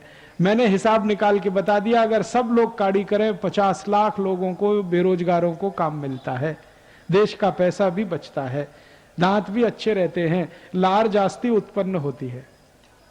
समझ में आया? तो लार का ऐसा महत्व है। सुबह सुबह सोकर उठें, सबसे पहले पानी पिएं ताकि लार सब अंदर चली जाए, उसके बाद दंत मंजन नहीं तो दातुन करें, पेस्ट बिल्कुल ना करें। अभी तीसरा नियम, सॉरी चौथा नियम, तीसरा तो ये हो गया, अभी चौथा नियम। चौथा नियम है जिंदगी में कभी भी ठंडा पानी नहीं पीना। ठंडा पानी, कोल्ड वाटर, आइस वाटर कभी नहीं पीना। फ्रिज का रखा हुआ पानी, बर्फ डाला हुआ पानी कभी नहीं पीना। क्यों? ये जो ठंडा पानी है, गार पानी है, ये बहुत तकलीफ देता है। कैसे? आपका पोट तो गर्म है और पानी तो ठंड है, गार है। अब ठंड पानी गर्म पोट में डालेंगे तो झगड़ा होगा। क्या? या तो पानी पोट को ठंडा करेगा या पोट पानी को गर्म करेगा। अगर मान लीजिए पानी ने पोट को ठंडा कर दिया तो पोट के ठंडा होते ही हृदय ठंडा होता है, हृदय के ठंडा होने के बाद मस्तिष्क ठंडा होता है, मस्तिष्क के ठंडा होने के बाद पूरा शरीर ठंडा होता है, और शरीर के ठंडे होने के बाद राम नाम सत्य होता है। आपको मालूम है? और राम नाम सत्य जब होगा तो घर के बाहर आपको फेंक देते हैं, रखते नहीं। जो घर आपने बनाया लाखों रुपए कर्जा लेके, उस घर में आपका शरीर ठंडा होते ही रखते नहीं, बाहर लेके जाओ, बाहर लेके जाओ, जल्दी करो। कितनी बेइज्जती है ठंडे शरीर। जिस शरीर को गर्म रहने पर लपट लपट के रोते हैं, ठंडा होते ही छोड़ देते हैं उसको। तो क्यों करना चाहते हैं अपने शरीर को ठंडा गार पानी पी के? नहीं पीना। अब एक विज्ञान की माहिती मैं आपको देना चाहता हूं। जब बहुत गार पानी आप पिएंगे, ठंड पानी पिएंगे, तो क्या होगा? पोट पानी को गर्म करेगा। अब पोट पानी को गर्म करेगा तो पोट को गर्म करने के लिए ऊर्जा चाहिए। जैसे स्वयं पाक घर में कोई भी चीज गर्म करने के लिए एलपीजी गैस लगती है ना, वैसे पोट में पानी गर्म करने के लिए रक्त लगता है, खून। तो जब आप बहुत गार पानी पीते हैं तो सारे शरीर का रक्त पोट में आता है पानी को गर्म करने के लिए। अब रक्त की जरूरत है मस्तिष्क को, लेकिन वो आ गया पोट में। रक्त की जरूरत है हृदय को, वो आ गया पोट में। क्या करने के लिए? पानी को गर्म करने के लिए। तो मस्तिष्क को रक्त की कमी आ गई, हृदय को रक्त की कमी आ गई, तो मस्तिष्क में कभी भी पैरालिसिस हो जाएगा, ब्रेन हेमरेज हो जाएगा, हृदय घात कभी भी हो सकता है। इसलिए गार पानी नहीं पीना, ठंड पानी नहीं पीना, फ्रिज का रखा हुआ पानी, बर्फ डाला हुआ पानी गलती से भी नहीं पीना। और एक माहिती देना चाहता हूं, जब बहुत गार पानी पीते हैं, बहुत ठंड पानी पीते हैं, तो पोट में एक आंत होती है, बड़ी आंत, लार्ज इंटेस्टाइन कहते हैं हम लोग अंग्रेजी में। तो बड़ी आंत का सारा रक्त आ जाता है पोट में पानी को गर्म करने। अब बड़ी आंत ऐसे होती है, खुले हुए पाइप की तरह से। जैसे ही गार पानी पीते हैं ये बंद हो जाती है, ऐसे हो जाती है, संकुचित हो जाती है। और आपको मालूम है, बड़ी आंत में से ही हमारा सारा गंदगी, मल, संडास निकलता है। अगर ये बंद हो गई, संकुचित हो गई, तो मल नहीं निकलेगा, संडास नहीं निकलेगा, तो मलबद्धता, कोष्ठबद्धता की समस्या शुरू होगी, जिंदगी आपकी नरक हो जाएगी। जिनको मलबद्धता है, कोष्ठबद्धता है, उनको बवासीर, मूढ़व्याध, भगंदर, घुटने दर्द, कमर दर्द सब होता है। इसलिए पोट साफ रहना जरूरी है, संडास नियमित रूप से होना जरूरी है। वो तभी होगा जब बड़ी आंत खुली रहे, अगर ये बंद हो गई तो नहीं होगा। तो गार पानी पी के इसको बंद मत करिए, नहीं तो त्रास होगा। अब मैं आपको एक और माहिती देता हूं, इसमें हंसने का नहीं, लेकिन ध्यान से सुनने का। अमेरिका में और यूरोप में लोग बहुत गार पानी पीते हैं, ठंड पानी। अमेरिका के लोग तो इतने मूर्ख हैं, पानी को फ्रिज में रखेंगे, 5-6 दिन ठंडा होगा, फिर निकालेंगे, फिर बर्फ डालेंगे, फिर पिएंगे। इतना ठंड पानी पीते हैं। दुष्परिणाम क्या होता है? सबकी बड़ी आंत ऐसे बंद है, तो सवेरे जब संडास घर में जाते हैं, 2-2 तास बाहर ही नहीं आते, अंदर ही बैठते। मैं उनको पूछता हूं, तुम करते क्या हो 2 तास संडास घर में? वो कहते हम व्रत पत्र पढ़ते हैं, न्यूज़पेपर पढ़ते हैं, मैगजीन पढ़ते हैं। क्यों पढ़ते हैं? इंतजार करना पड़ता है, मल निकलता ही नहीं, संडास होती नहीं। और कोई अमरीकी संडास घर में घुस गया ना, तो अंदर आप जरा ध्यान से सुनो तो करेगा लेकिन वो नहीं उतरती, क्योंकि बंद है। जास्ती देर वो नहीं उतरती ना, तो वो गाना गाना शुरू करता है, मेरे सपनों की रानी कभी आएगी। वो आती नहीं है।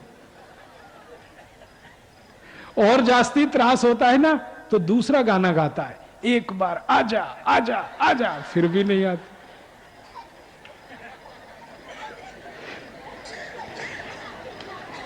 एक बार एक अमरीकी व्यक्ति को मैंने ये पूछा कि आपके संडास घर में कमोड सीट क्यों लगाते हैं?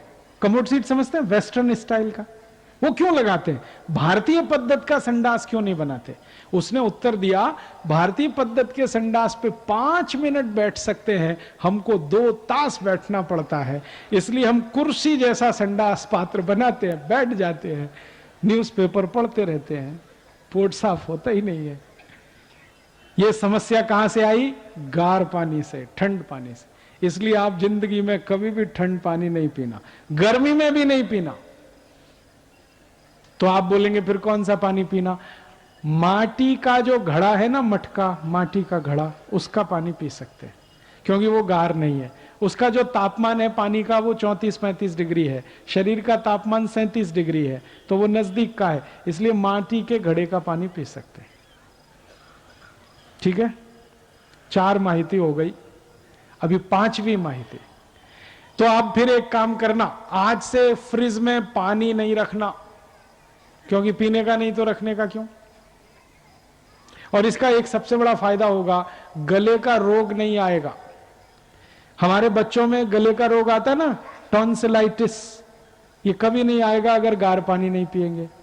खोखला नहीं होगा, खांसी नहीं होगी, गार पानी नहीं पिएंगे तो फिर पानी पीना कैसा है?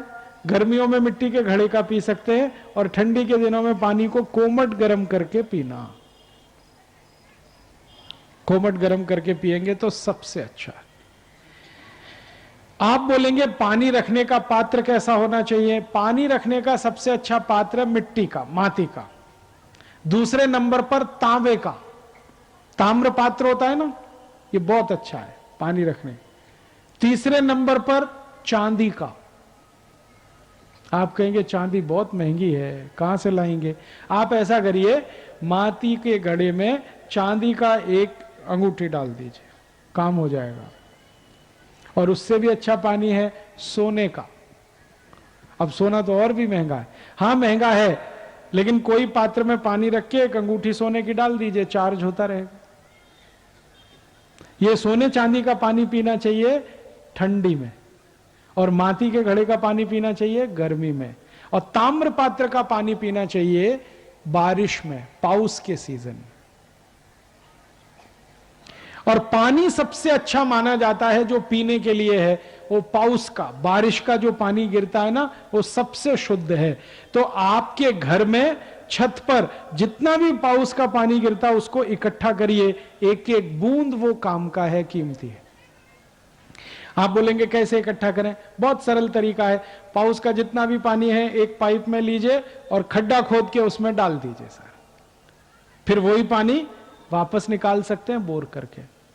साल भर जितना निकालेंगे उतना पाउस का चला जाएगा, पानी का बैलेंस बना रहेगा, तो कभी भी पानी खलास नहीं होगा, शेतकरी के लिए भी और हमारे घर के लिए। बारिश का पानी सबसे शुद्ध है। दूसरे नंबर पर सबसे शुद्ध पानी है बहती हुई नदी का। तीसरे नंबर पर सबसे शुद्ध पानी होता है कुएं का। चौथे नंबर पर सबसे शुद्ध पानी है बोर का। अब पांचवें नंबर पर सबसे शुद्ध पानी है म्युनिसिपल कॉरपोरेशन का, वो पांचवें नंबर पे। दुर्भाग्य आपका है कि आप वो ही पीते हैं। क्यों? पाउस का पानी इकट्ठा नहीं करते, इसलिए पीते हैं। मैंने मेरे घर में एक टांकी बनाई है नीचे, और सारा छत का पानी उसमें जाता है, गच्ची का। एक बरस में 1 लाख लीटर पानी इकट्ठा होता है, हम पूरे बरस वो ही पीते हैं। आप भी कर सकते हैं। टांकी बनाने का खर्चा 20-25 हजार रुपए, इससे जास्ती नहीं। और जहां गाड़ी खड़ी करते ना, कार वगैरह, उसी के नीचे बना दिया, ऊपर से पत्थर डाल दिया, दोनों काम में आती है वो। तो पानी पाउस का इकट्ठा करने की जरूर कोशिश करिए, बहुत अच्छा है, कीमती है, सब पानी से अच्छा है। तो 4 नियम हो गए। अभी 5वां नियम है, जब भोजन करना हो तो भोजन को धीरे धीरे खाना, चबा चबा के खाना। मराठी में कहते हैं ना, हड़ू हड़ू घ्या, सावकाश घ्या, धीरे धीरे खाओ, थोड़ा थोड़ा चबा चबा के खाओ। अभी कितना चबाएं? तो आयुर्वेद में कहा गया जितने दांत उतनी बार भोजन चबाओ। तो आप कहेंगे 32 दांत, तो 32 बार चबाओ। भाकरी का एक टुकड़ा मुंह में रखा, 32 बार चबाना, तो बिल्कुल लार के साथ मिलके अंदर जाएगा, बहुत जल्दी हजम होगा और सबसे ज्यादा ताकत शरीर को देगा। इसलिए खाना धीरे धीरे चबा के खाना, 5वां नियम। 6ठा नियम है, जब भी भोजन करना तो जमीन पे बैठ के करना, भूमि पे बैठ के करना, खड़े खड़े नहीं। आजकल कुछ पढ़े लिखे लोग खड़े खड़े खाना खाते हैं, बुफे सिस्टम। ये बुफे सिस्टम नहीं, बफेलो सिस्टम है। मछली खाती है खड़े खड़े, आदमी के लिए नहीं है ये। लेकिन ये पढ़े लिखे लोग हैं ही इडियट, करें क्या उसका। अमेरिका यूरोप की नकल करके खड़े खड़े खाना खाते हैं। खड़े खड़े खाना खाने में तकलीफ क्या है और जमीन पे बैठ के खाने में क्या फायदा है, वो जानिए। जब हम भूमि पे बैठे हैं ना, ऐसे करके सुख आसन में आलती पालती मार के ऐसे बैठ गए, तो हमारा जो नाभि है ना, वो गुरुत्वाकर्षण बल के सीधे संपर्क में है। गुरुत्वाकर्षण बल नाभि पे जब केंद्रित होता है तो नाभि चार्ज होती है, फिर उसके बगल में जठर है वो भी चार्ज होता है, अग्नि बहुत तीव्र होती है, तो इस स्थिति में बैठ के जो खाना खाएं बहुत जल्दी हजम होता है। इसलिए जमीन पे बैठ के खाना खाना। फिर आप बोलेंगे डाइनिंग टेबल, डाइनिंग टेबल अच्छा नहीं है, कुर्सी पे बैठ के खाना कभी नहीं खाना। गड़बड़ क्या है, इसमें गुरुत्व केंद्र बदल जाता है और फिर वो खाना जल्दी हजम नहीं होगा।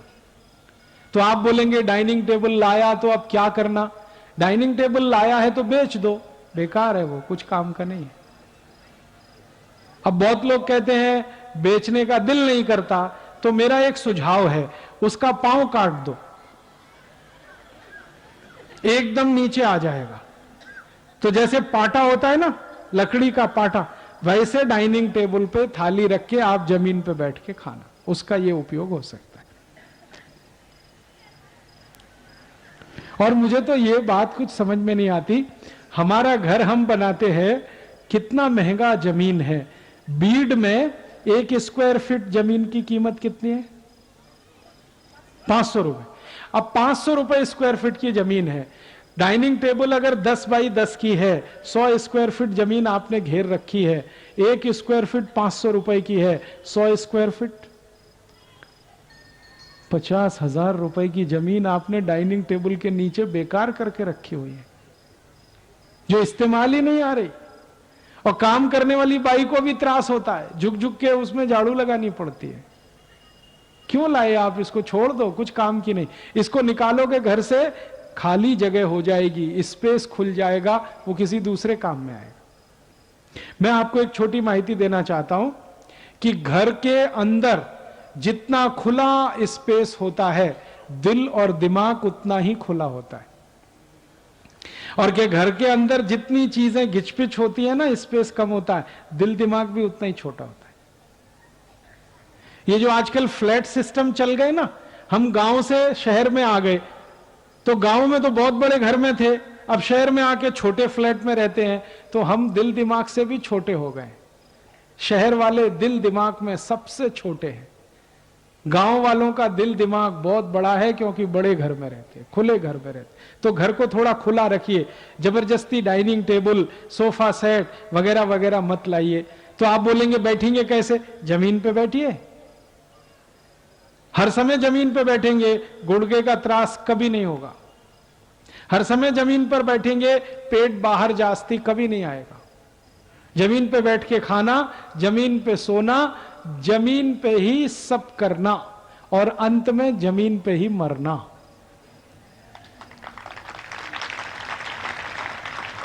ये कुर्सी मेज का चक्कर कम करिए। आगे बढ़ते हैं, और एक आगे का नियम, 7वां नियम। 7वां नियम बहुत अच्छा है, सबके काम का है, कि जब आप जो भोजन करें, दुपारी जेवण नंतर कुछ भी काम नहीं करना, आराम करना। दुपारी जेवण नंतर काम नहीं करने का, आराम करने। कितना? कम से कम 1 तास। आप बोलेंगे जो लोग घर में रहते हैं उनके लिए तो आसान है, और जो नौकरी पे जाते हैं वो क्या करेंगे? तो नौकरी पे जाने वालों के लिए मेरी विनंती है कि दोपहरी जेवण वो सकाड़ी करें, 9 बजे जाने से पहले नौकरी पे 9 बजे खाना खाएं, 10 बजे तक विश्रांति लें, फिर ऑफिस जाएं। आप बोलेंगे ये क्यों? बात ऐसी है कि जब भी हम दोपहर को खाना खाते हैं ना, सूर्य का ताप बहुत तेज है, सूर्य के ताप से शरीर गर्म है, शरीर ज्यादा गर्म होने से ब्लड प्रेशर जास्ती है, और ब्लड प्रेशर जब जास्ती हो ना तो काम नहीं करना चाहिए, विश्रांति लेनी चाहिए, आराम करना चाहिए। इसलिए दोपहरी जेवण नंतर विश्रांति लेना, और विश्रांति लेने का सबसे अच्छा तरीका है ये जो डावा बाजू है ना, इस बाजू में सोना, इसको हम कहते हैं वाम कुक्षी। ये सबसे अच्छा तरीका। अब इसके आगे का नियम है 8वां, वो ये है कि रात्रि जेवण नंतर तुरंत नहीं सोना, काम करना। दोपहरी जेवण नंतर विश्रांति करना, रात्रि जेवण नंतर काम करना, 2 तास काम करना, उसके बाद ही विश्रांति लेना। क्योंकि रात्रि को क्या है, ब्लड प्रेशर लो है, क्योंकि चंद्रमा का प्रकाश है और वो शीतल है, और लो बीपी में आराम नहीं करना चाहिए। इसलिए रात्रि जेवण नंतर 2 तास काम करके फिर विश्रांति लेना। इसके आगे का 9वां नियम है, जीवन में हमेशा सुखी रहेंगे, समृद्धशाली रहेंगे, कि आप खाना जो खाते हैं, भोजन जो करते हैं, उसमें 2 वस्तु एक साथ ऐसी नहीं खाना जो एक दूसरे के विपरीत है। जैसे दूध और दही साथ में नहीं खाना, तूप और मध साथ में नहीं खाना, कांदा और दूध साथ में नहीं खाना, फणस और दूध साथ में नहीं खाना, खट्टा फल संतरा, मौसमी, द्राक्षी दूध के साथ नहीं खाना। इसी तरह से दही में मीट डाल के कभी नहीं खाना, दही में नमक नहीं डालना, गोड़ वस्तु डालना। क्यों नहीं डालना? दही में छोटे छोटे करोड़ों की संख्या में जीव रहते, वो जीव जीवित चाहिए हमको शरीर में, लेकिन जैसे ही आप मीट डालते हैं वो सब मर जाते हैं। तो मीट क्यों डाल के दही खाएंगे? वो दही काम का नहीं है शरीर को, इसलिए दही में गोड़ वस्तु डाल के खाना। ऐसे ही ताक में मीट नहीं मिलाना, ताक भी गोड़ वस्तु के साथ खाना।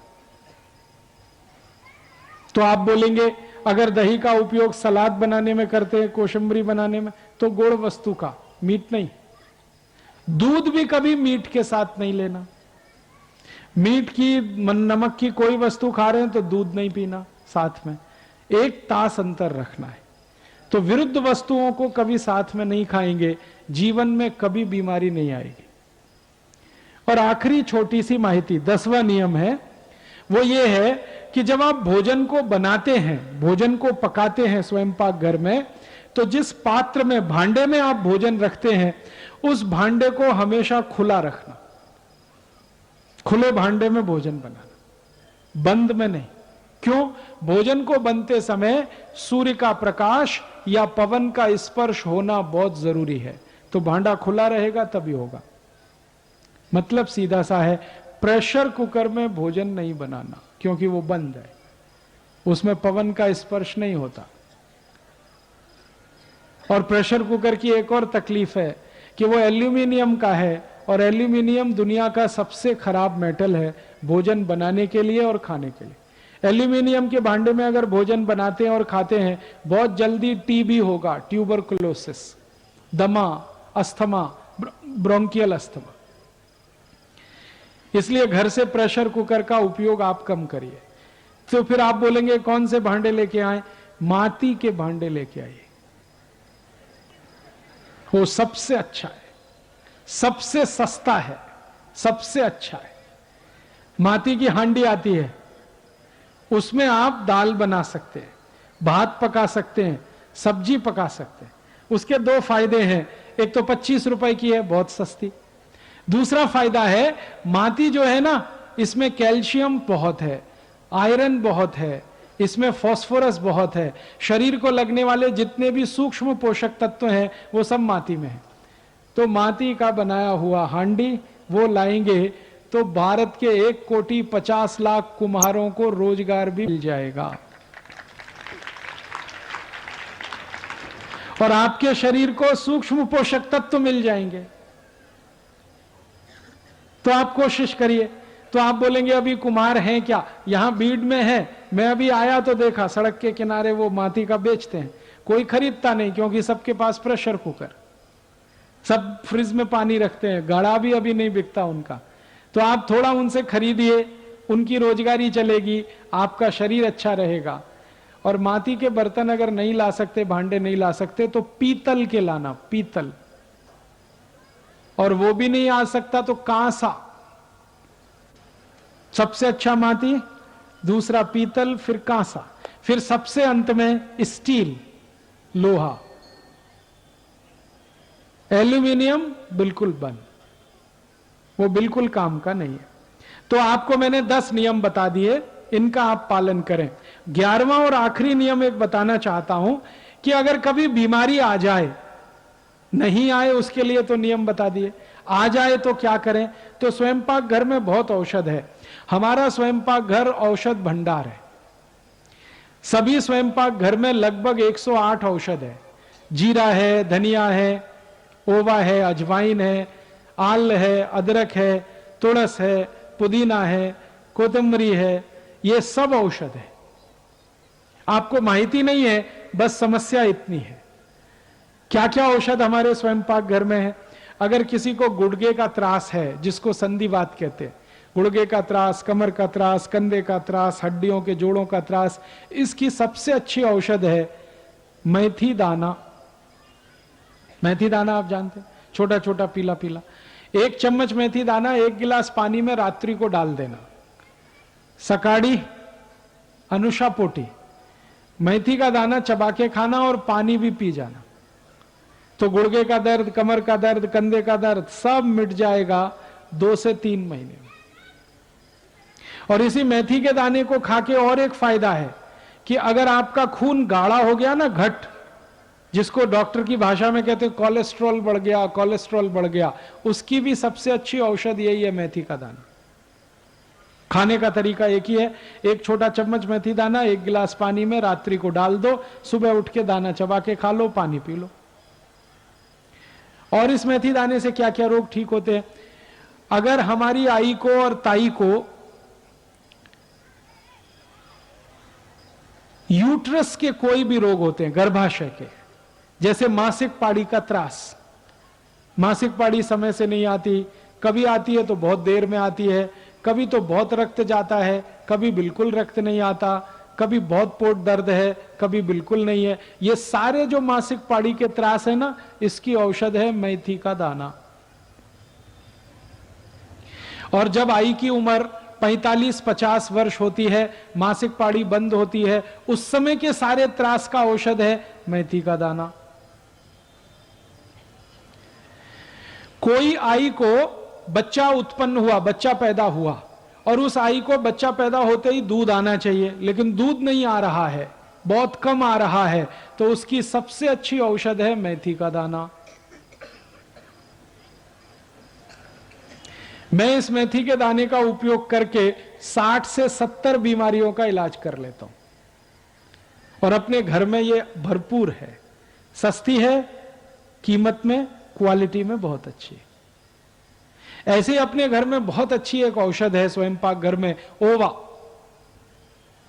ओवा को तवे में गर्म करके बाटली में भर के रखना। कभी भी पोट में गैस बनती है, एसिडिटी होती है, हाइपर एसिडिटी होती है, थोड़ा ओवा लेना, काला नमक मिला के चबा के खाना, जेवण नंतर आधा चम्मच, 15-20 दिन में सब त्रास खत्म कर। और इसी ओवा को गर्म नहीं करना, गुड़ के साथ मिला के खाना। तो जिनको संडास अच्छे से नहीं होती, संडास के सारे त्रास उनको होते हैं, पोट अच्छे से साफ नहीं होता, कब्जियत रहती है, कोष्ठबद्धता, मलबद्धता, उसकी सबसे अच्छी औषध है ओवा और गुड़ मिला के खाना।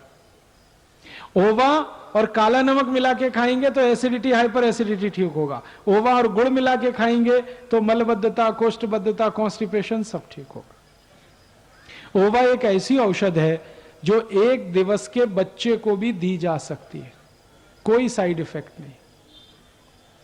ऐसे ही अपने घर में एक बहुत अच्छी औषध है हड़द। गले का त्रास है, खोखला है, खांसी है, हड़द का दूध पी लो, हड़द को पानी में उबाल के पी लो। हड़द क्या क्या कर देती है? स्मरण शक्ति को बहुत तीव्र करती है हड़द, रक्त को एकदम शुद्ध करती है हड़द। हड़द नियमित रूप से दूध में कोई भी पिएगा, रंग एकदम गोरा हो जाएगा, एकदम साफ। रंग अच्छा करना है ना, गोरा हड़द से ही होता है और किसी से नहीं होता। और हड़द चोट पे लगा दो, औषध का काम है, चोट ठीक हो जाती है। हड़द कैंसर की सबसे अच्छी औषध है। कैंसर के मरीज को भी हड़द का उपयोग किया जाता है। कैसे? हड़द को गाय के मूत्र में उबालना, गाय का मूत्र लेना, गोमूत्र, उसमें हड़द डाल के उबालना, फिर ठंडा करके पिलाना। आधा चम्मच हड़द और 1 कप गोमूत्र डाल के उबाल के आप पिलाना शुरू करो। गले का कैंसर, पोट का कैंसर, आहार नली का कैंसर, बहुत लाभ होता है। ऐसे ही अपने स्वयं पाक घर में एक औषध है आल, अदरक, अद्भुत औषध है वो भी, खोखले के लिए, गले की सफाई के लिए। और आल बहुत अच्छी औषध है शराब छुड़ाने के लिए, व्यसन मुक्त होने के लिए। जो लोग शराब पीते हैं, बीड़ी पीते हैं, सिगरेट पीते हैं, मावा खाते हैं, गुटखा खाते हैं, इनको अगर सब छोड़ना है, व्यसन मुक्त होना है, सबसे अच्छी औषध आल। क्या करना? आल के छोटे छोटे टुकड़े करना, नींबू का रस मिलाना, थोड़ा नमक डाल के चूसना सुबह से शाम तक। और अगर वो चूसेंगे तो व्यसन मुक्त होते चले जाए। अपने स्वयं पाक घर में एक बहुत अच्छी औषध है दूधी भोपला। किसी को हृदय घात हुआ हो, किसी का ब्लड प्रेशर बहुत जास्ती हो, किसी को शक्कर का रोग हो गया हो, डायबिटीज हो गई हो, कोलेस्ट्रॉल ज्यादा हो गया हो, सबकी औषध दूधी भोपला। दूधी भोपला निकालना, छिलका नहीं उतारना, सीधे रस निकालना। 1 कप रस में कोतंबरी का पत्ता, पुदीने का पत्ता, तुलसी का पत्ता, 10-10 पत्ते, कोतंबरी, तुलसी, पुदीना, चटनी बना के 1 कप दूधी भोपले के रस में मिला के रोज सुबह अनुषा पोटी दे दें। 3 महीने में हृदय घात का सब त्रास मिटा देता, कोलेस्ट्रॉल सब खत्म हो जाता। बहुत अद्भुत है दूधी भोपला। ऐसी 108 औषध है स्वयं पाक घर में। अब मैं ज्यादा नहीं बता सकता क्योंकि मेरा समय पूरा हो गया, 9:05। मेरे तो व्याख्यान का समय 9 बजे तक था, 5 मिनट मैंने जास्ती लिया, आप इसके लिए मुझे माफ करेंगे। मैंने कोशिश ये की है आपको कि स्वदेशी चिकित्सा, देशी चिकित्सा जो स्वयं पाक घर के मदद से हो सकती है, और अपने जीवन में कुछ नियमों का पालन जो हम कर सकते हैं निरोगी होने के लिए, स्वस्थ होने के लिए, तो फायदा पता है क्या होता है? 1 वर्ष में भारत देश के लोग निरोगी हो जाएं, स्वस्थ हो जाएं, तो क्या कर सकते हैं? 6.5 लाख कोटि रुपए देश का बचा सकते हैं।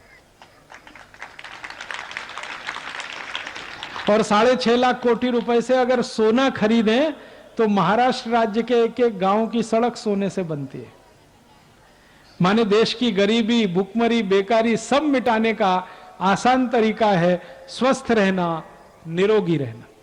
तो हम सब स्वस्थ रहें, निरोगी रहें, निरामय रहें, ऐसी भावना लेकर मैं आया और इसी भावना से आपको मैंने सब माहिती दी।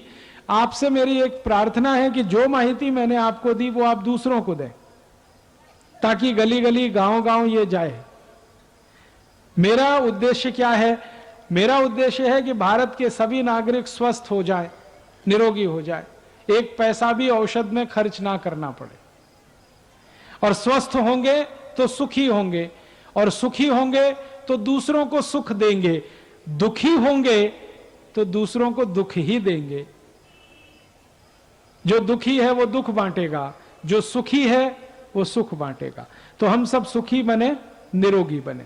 आप जानते हैं भारतीय संस्कृति में एक सूत्र वाक्य है, सर्वे भवन्तु सुखिनः, सर्वे सन्तु निरामया, सर्वे भद्राणि पश्यन्तु, मां कश्चित् दुख भाग भवेत्। सब सुखी हों, सब निरोगी हों, सबको अच्छा स्वस्थ शरीर मिले। तो ऐसी भावना हमारे संस्कृति में है, इसी भावना से मैं आपके पास आया। अब आप ये जरूर कह सकते हैं कि ये सब जो मैंने माहिती दी याद नहीं रहेगी तो, क्योंकि आजकल हमारी स्मरण शक्ति कम हुई है, याद शक्ति कम हुई है, तो इसके लिए क्या करें? तो इसके लिए आप ऐसा कर सकते हैं कि ये सारी माहिती, इसकी मैंने कुछ छोटी छोटी पुस्तक बनाई है। उसका कुछ नाम है स्वदेशी चिकित्सा, गंभीर रोगों की घरेलू चिकित्सा, ऐसी 6-7 पुस्तकें हैं। वो पीछे गेट पर हैं। मेरा एक कार्यकर्ता है यलप्पा गौड़ा, वो वहां पर है, आप ले सकते हैं। जो माहिती मैं दे रहा था उसकी एक सीडी बनाई है, 14 तास की, MP3 है। वो सीडी में संपूर्ण माहिती है, तो सीडी ले सकते हैं, पुस्तक ले सकते हैं। किसी भी सीडी और पुस्तक पर मेरा कॉपीराइट नहीं है, सबको कॉपी करने का कंप्लीट राइट है। हाँ, अगर आपको सीडी अच्छी लगती है, आप उसकी 1000 कॉपी बनाओ, 2000 कॉपी बनाओ और सब नागरिकों को बांट दो। मैं कभी आपसे मुकदमा लड़ने नहीं आऊंगा। अगर आपको पुस्तक में माहिती अच्छी लगती है, उस पुस्तक को छाप छाप के बांट दो, मुझे कोई त्रास नहीं, क्योंकि मैंने ये ज्ञान इकट्ठा किया है सबको देने के लिए, व्यापार के लिए नहीं, देने के लिए। अगर ये ज्ञान आपके पास आएगा, आप किसी और को देंगे, वो किसी और को देगा, धीरे धीरे संपूर्ण देश निरोगी और स्वस्थ हो जाएगा।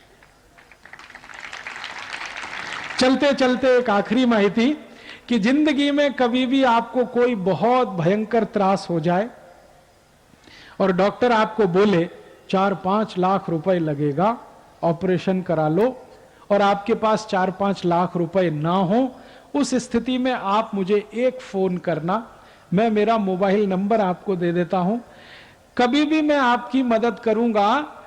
मुश्किल से 2, 5, 10 रुपए के खर्चे में आपकी बीमारी ठीक हो जाए, ऐसी मेरी कोशिश रहती है। मैं लोगों का इलाज करता हूं होम्योपैथी दवा से और स्वयं पाक घर की औषधियों से। मेरा यह सूत्र है, बिना खर्चा इलाज होना, कम से कम खर्चे में या शून्य खर्चे में लोगों का इलाज होना। तो आपको कभी जरूरत पड़े तो आप फोन कर सकते हैं। मेरा फोन अक्सर व्यस्त रहता है, क्योंकि आप जैसे लोगों की सेवा में मैं रहता हूं, तो SMS करना ज्यादा अच्छा है। मेरा नंबर है 9422903599 9422903599। और जहां मैं रहता हूं वर्धा नगर में, वहां का मेरा घर का नंबर है 07152 260041 260041। तो लैंडलाइन पे आप बात कर सकते हैं, मोबाइल पे। अगर मोबाइल व्यस्त है तो SMS कर दीजिए, और आप चाहें तो खत लिखकर भी मुझसे माहिती ले सकते हैं। आपको कोई त्रास हो गया, औषध की माहिती नहीं है, आप एक 50 पैसे का पोस्ट कार्ड लिखिए। मेरा पता बहुत सरल है, राजीव दीक्षित, मुकाम पोस्ट सेवाग्राम, जिला वर्धा, राज्य महाराष्ट्र। राजीव दीक्षित, मुकाम पोस्ट सेवाग्राम, जिला वर्धा, राज्य महाराष्ट्र। पिन कोड है 442-102 442-102। मेरे पास एक प्रश्न आया है, तो प्रश्न ये है कि 18-20 साल की उम्र के लड़कों को ऐसा लगता है कि तबीयत अच्छी रखने के लिए गुडगुड, जाड़, अच्छे दिखने के लिए एलोपैथी गोलियां, इंजेक्शन लेनी चाहिए, इससे तबीयत अच्छी रहती है। उनकी ये गलतफहमी है और उसके शिकार हो रहे हैं। ऐसे लड़कों को मार्गदर्शन दीजिए। जो लोग भी इंजेक्शन लेकर तबीयत अच्छा दिखाने की कोशिश कर रहे हैं ना, ये बहुत जल्दी नपुंसकता में चले जाएंगे। क्योंकि आपको मालूम है क्या औषध दी जाती है? स्टीरॉइड्स दिए जाते हैं। शरीर की सारी प्रतिरक्षा शक्ति खलास हो जाती है वो स्टीरॉइड से। इसलिए जो लड़के गोलियां खाते हैं, इंजेक्शन लेते हैं अच्छा दिखने के लिए, वो तुरंत बंद कर दें। तो आप बोलेंगे फिर क्या खाएं? सबसे अच्छी औषध बताता हूं अच्छा दिखने के लिए, तबीयत अच्छी रखने के लिए, चूना खाएं। चूना, चूना जानते हैं? पान में जो खाते हैं। रोज 1 ग्राम चूना गेहूं के दाने के बराबर ताक में मिलाकर खाना खाने के बाद पिए रोज। 2-3 महीने में इतनी अच्छी तबीयत हो जाएगी जो इंजेक्शन से भी नहीं हो सकती। हमारे पुराने जमाने के लोगों ने जीवनांतर पान खाने की जो परंपरा शुरू की ना, वो चूने के लिए। चूना खाना है तो पान पे लगा के खाते थे, और उनकी तबीयत और उनकी ताकत हमसे हमेशा ज्यादा रही है। तो बस इतना सा है, चूना खाइए तबीयत बहुत अच्छी रहेगी, और केला खाइए बहुत अच्छी तबीयत रहेगी, गुड़ और शेंगा खाइए बहुत अच्छी तबीयत रहेगी, फुटाना और गुड़ खाइए बहुत अच्छी तबीयत रहेगी। ये मत खाइए Boost, Horlicks, Proteinex, Bournvita, Complan, Maltova, इसमें कुछ नहीं है। हमने जब ये सबका परीक्षण करा ना बूस्ट हॉर्लिक्स का, तो पता चला कि वो मूंगफली की खली है, शेंगा की खली। मतलब समझते? शेंगदाना है ना, उसका तेल निकाल लिया, तेल निकालने के बाद जो बच गया वो बूस्ट है। अगर बाजार से ये खरीदो 20 रुपए किलो का मिलता, बूस्ट 200 रुपए किलो है। लूट मार मची हुई है, आपको उल्लू बना रहे। इसलिए ये बूस्ट हॉर्लिक्स वगैरह मत खाइए, मत खिलाइए। क्या खिलाएं? शेंगा और गुड़, फुटाने और गुड़, केला और दूध, केला और दही, दही में थोड़ा सा चूना, ताक में थोड़ा सा चूना, तबीयत एकदम दुरुस्त मस्त और अच्छी हो जाएगी। और इसी के साथ और अच्छी तबीयत करनी है ना, तो जेवण नंतर 1 चम्मच तिल चबा के खाइए। तिल है ना, तिल, एक तो काला तिल है, काला तिल मिलेगा तो सबसे अच्छा। जेवण नंतर 1 चम्मच काला तिल चबा चबा के खाइए, दिन में 1 ही बार खाइए, जिंदगी भर तबीयत मस्त रहेगी, आप कोई त्रास नहीं आने वाला। ठीक है, अभी मैं तो ऐसे बोलता जाऊंगा, ये चलता जाएगा क्योंकि ये खजाना बहुत बड़ा है। अभी आप सबसे मैं विदा लेना चाहता हूं, आपका धन्यवाद करना चाहता हूं, आपने बड़े शांति से सुना, और दूसरों को अगर ये माहिती देंगे तो मैं और भी आपका आभारी रहूंगा। जिनको सीडी पुस्तक चाहिए वो पीछे जाकर ले सकते हैं। बहुत बहुत आभार, धन्यवाद। धन्यवाद। 2 मिनिट मी रवींद्रजी वानखेडे साहेब यांना राजीवजी दीक्षित यांचा सत्कार करण्यासाठी मंचावर पाचारण करते। वानखेडे साहेब,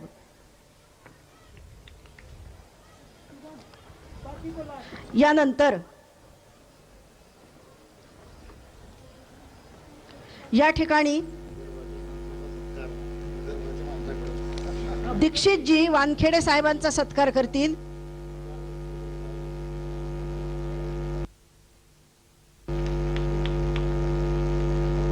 दीक्षितजी वानखेडे साहेबांचा सत्कार करतायत। यानंतर सुशीलजी खटोड, गौतमजी खटोड यांना मी व्यासपीठावर निमंत्रित करते। प्रतिष्ठानचे प्रमुख आधारस्तंभ असणारे, प्रमुख मार्गदर्शक असणारे रवींद्रजी वानखेडे साहेब यांचा सत्कार राजीवजी दीक्षित करतायत। टाळ्यांच्या गजरात आपण त्यांचे स्वागत करूया। सगळ्यांनी जागेवर बसायचं। यानंतर लगेचच या ठिकाणी सिंधुताई सपकाळ यांचं आईच्या विषयीचं असणारे व्याख्यान आपल्याला ऐकायला मिळणार आहे, अत्यंत सुंदर। तेव्हा कुणीही जागा सोडू नये। यानंतर सुशीलजी खटोड